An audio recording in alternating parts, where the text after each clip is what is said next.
You can exchange, you can mix, you can transform. Everything is a remix. Remix culture isn't new. Remix culture is 4 billion years old. We've been living in it this whole time. And I realized that this paper about the origins of language was about the origins of all complexity.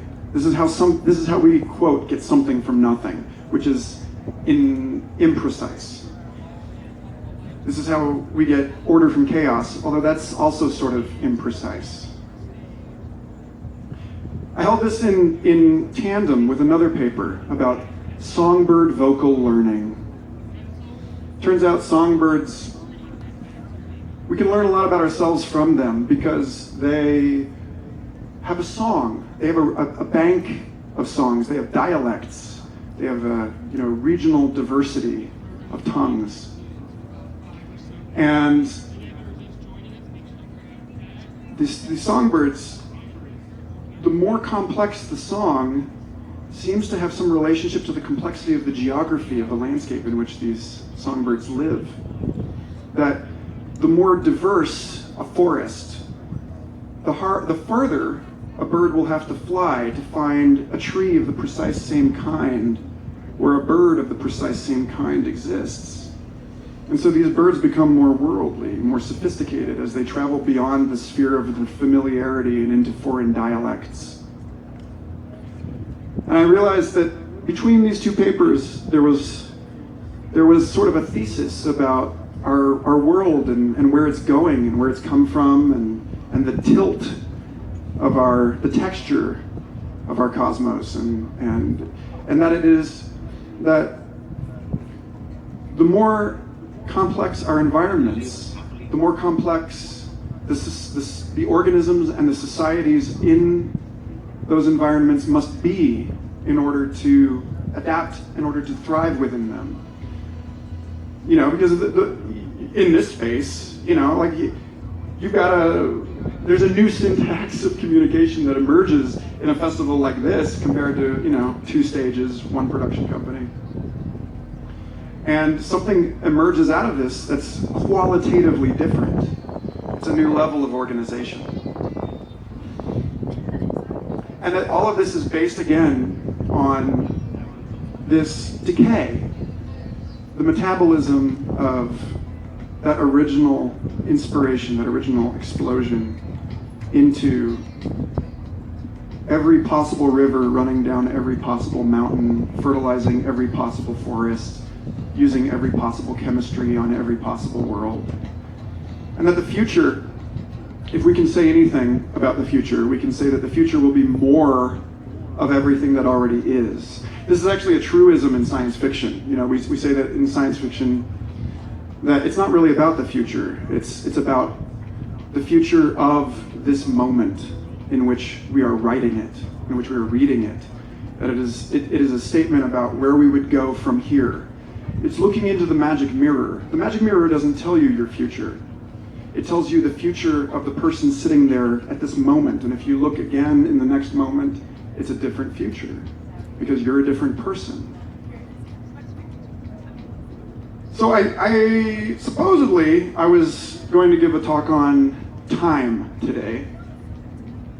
I want to leave a lot of this open for Q&A because I think that'll be super fun. But I want to lay down a basic thing here because I think we're going through a massive shift, and we all know this. And it's important, I think, to understand. So many people. I'm really interested in new technologies and their impact on culture, but I find that most people are not in the conversation around artificial intelligence and virtual reality and genetic engineering and robotics and all this either exciting or terrifying stuff depending on your disposition, where you tend to land on the fear or curiosity spectrum. Very few people are actually talking about what it will be like for our children and our grandchildren, what it will feel like to live in this world that we are buying into, this story that we are agreeing upon and thus energizing with our attention and thus steering the spaceship Earth into. And so I think it's very important to consider what it will be like to be a person after the maturation of the internet. And in order to do that, we can't just look at the one thing or another thing, because we're beyond that. Like I said, the narrative, the coherence of a single narrative has collapsed. And what we're realizing is that this weave is, to use a mathematical term, it's hyperbolic. It's opening towards infinity.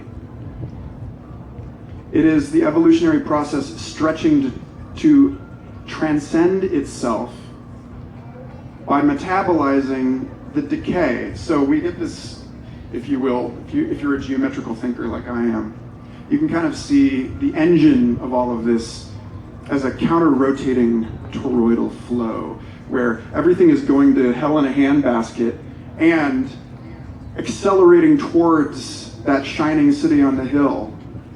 You know, the eschaton of Terence McKenna at the same time.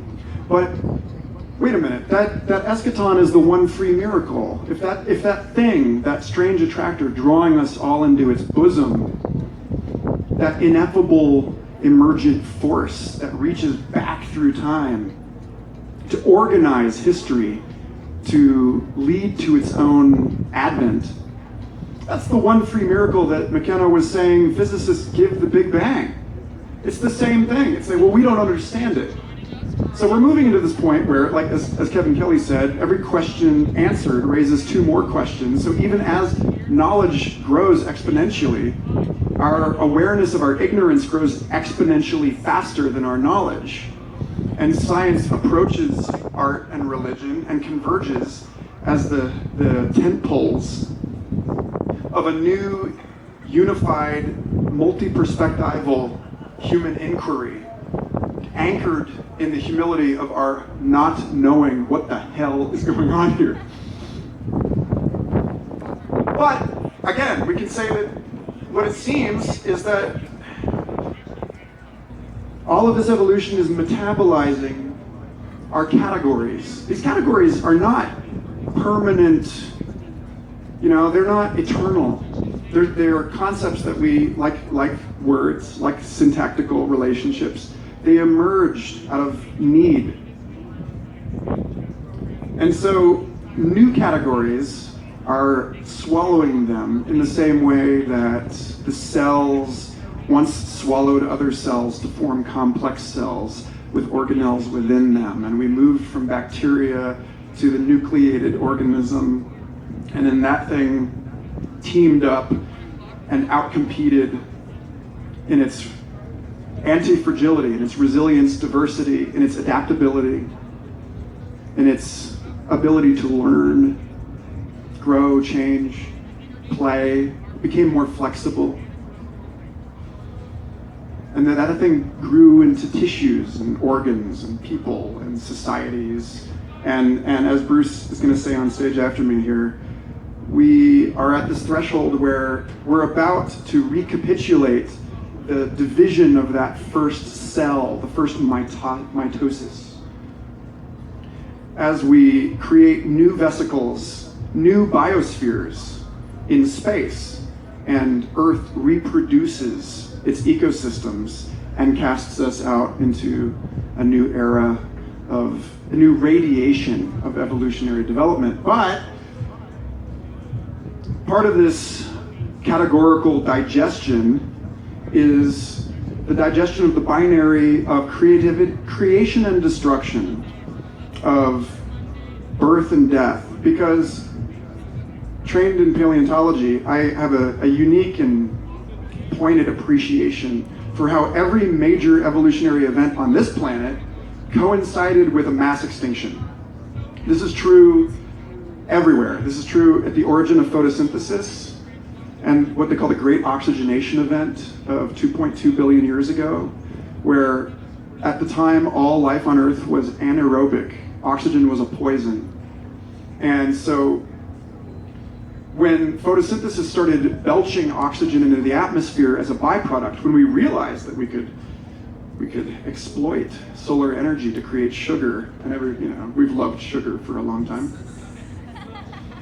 Then we get this, we we polluted the atmosphere with this toxic and flammable gas that killed all